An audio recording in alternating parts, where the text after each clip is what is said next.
Kementerian yang membidangi ekonomi kreatif dihapuskan dari Kabinet Kerja. Padahal saat debat calon presiden lalu, pasangan Jokowi JK sempat mengunggulkan ekonomi kreatif. Beragam pendapat pun muncul. Kami terhubung dengan sineas film Indonesia, Nia Dinata. Teh Nia, apa tanggapan Anda tentang tidak adanya Kementerian Ekonomi Kreatif?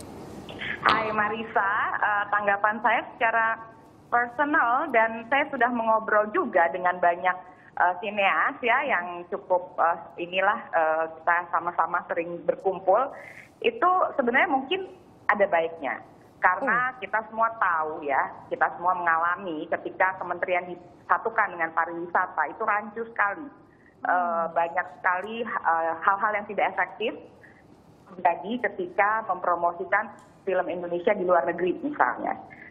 Jadi antara mau jualan pariwisata atau sebenarnya mau mempromosikan film gitu. Jadi kita pikir mungkin ada baiknya. Jadi coba melihat dari sisi yang positif dulu gitu.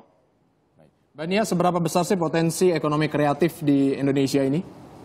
Sangat besar ya, karena saya percaya sekali sesuai dengan yang ada waktu di debat Capres waktu itu, satu-satunya Capres yang langsung mengutarakan kepeduliannya terhadap ekonomi kreatif adalah Pak Jokowi kan.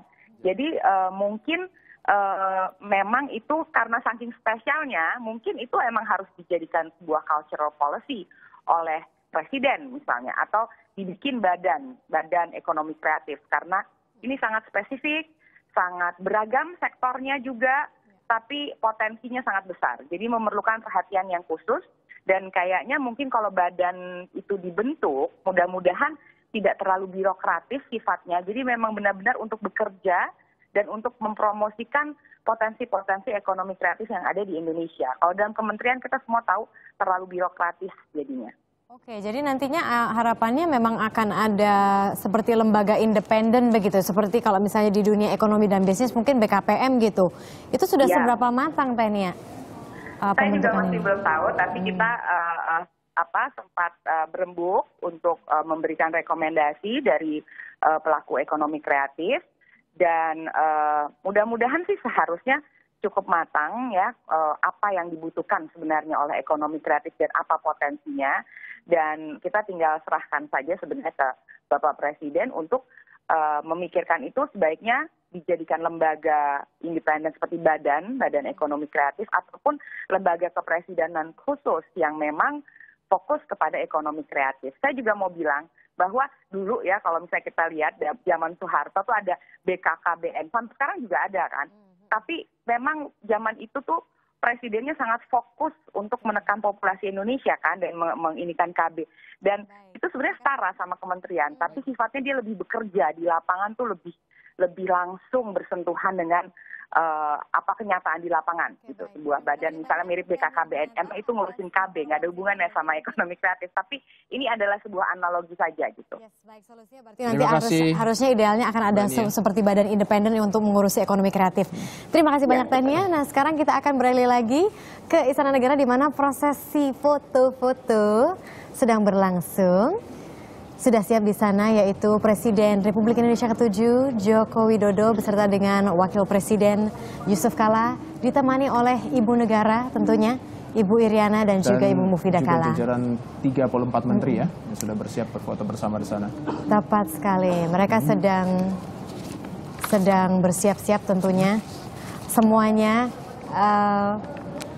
mengenakan pakaian batik. Tampaknya proses foto ini juga berlangsung lebih awal dari yang dijadwalkan karena tadi awalnya akan berlangsung jam 1.10 begitu. Dan nanti rencananya akan dilanjutkan ya Marisa ya dengan sidang kabinet ya? Yes, betul, tepat sekali. Karena kan langsung kerja Tom. Sesuai dengan moto presiden kita ya. Kerja. Tepat sekali. Nah, dengan adanya pelantikan dari para menteri ini yang tentunya diresmikan begitu ya dengan adanya foto bersama ini, banyak sekali harapan dari segala lapisan masyarakat terhadap kabinet kerja ini. Beberapa mungkin saya boleh sebut salah satunya dari Apindo begitu ya, dari pengusaha Indonesia. Contohnya itu mereka memang sudah memberikan sebuah roadmap kepada Presiden Joko Widodo kira-kira roadmap apa yang harus dijalankan, karena kan tentunya nanti akan ada prioritas 100 hari pertama. Nah, apa kira-kira suara dari para pengusaha-pengusaha ini? Nah, mereka itu harapannya kalau misalnya untuk pertanian, ketahanan pangan demi mengurangi ketergantungan impor, bagus. Kemudian di bidang energi, pembangunan dan pengembangan pembangkit listrik untuk mengatasi krisis listrik serta mengurangi penggunaan bahan bakar fosil.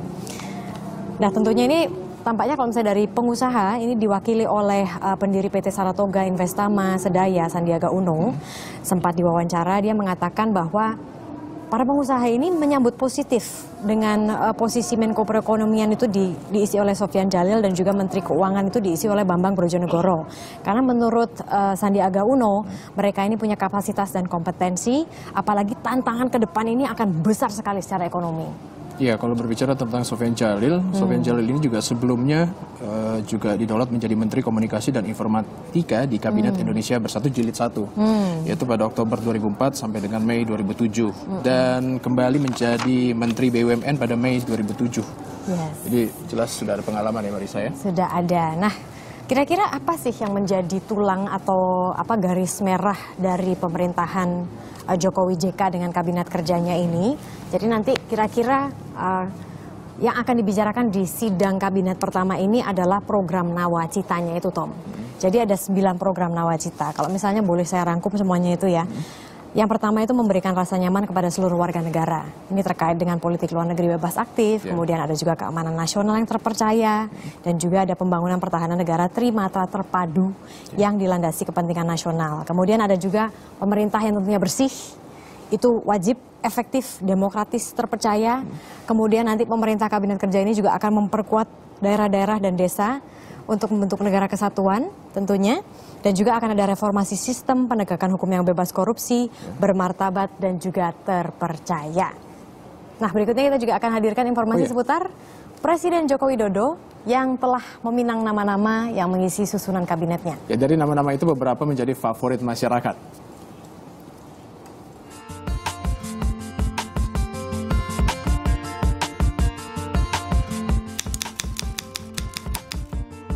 Kementerian atau satu individu yang saya mau tonjolkan, yang saya merasa sangat bangga itu adalah Pak Anies Baswedan untuk menduduki Kementerian Sekolah Dasar dan Menengah, karena saya rasa beliau itu sangat cocok dengan pengalaman yang tebal dan mengagumkan. Paling sesuai itu Kementerian BUMN, Ibu Rini Sumarno, karena saya lihat memang sebelum-sebelumnya dia pernah jadi menteri, dia paling pas, paling siap cekatan, bagus untuk di Kementerian BUMN itu supaya ya badan usaha milik negara bisa lebih maju dan bagusnya tidak ada korupsi lah. Menurut saya Ibu Yohana Yembise pada Menteri Pemberdayaan Perempuan ya.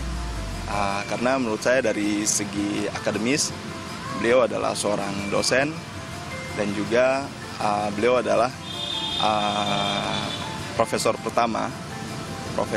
perempuan pertama orang Papua. Menurut aku yang dari Kementerian Hak Perempuan dan Anak, Ibu Yohana, karena setelah dari yang aku tahu, browsing juga, dia itu emang sudah dari dulu memperjuangkan hak-hak anak, dan dia itu di upload juga profesor di Universitas Cendrawasih. Dan saya lihat ada satu menteri yang mungkin saat ini terlihat prestasinya gitu ya, yaitu salah satunya Menteri Perhubungan yang Ignatius Junius itu. Nah, itu juga sudah cukup bagus karena infrastruktur dari kereta sendiri sudah cukup bagus gitu ya. Sampai daerah Bekasi sampai ke daerah Tambun itu juga infrastrukturnya sudah bagus dan sudah pelayanannya sudah double tracknya sudah terlihat. Yes, hari ini Menteri-Menteri Kabinet Kerja telah selesai dilantik. Kini saatnya Presiden, Wakil Presiden, para Menteri dan rakyat bekerja sama menciptakan kemajuan bagi negeri ini. Kerja, kerja, dan kerja ya? Yes. Baik, terima kasih Anda telah bersama kami di program Satu Indonesia Pelantikan Kabinet. Saya Tommy Fajar. Saya Marisa Anita, terima kasih dan selamat siang.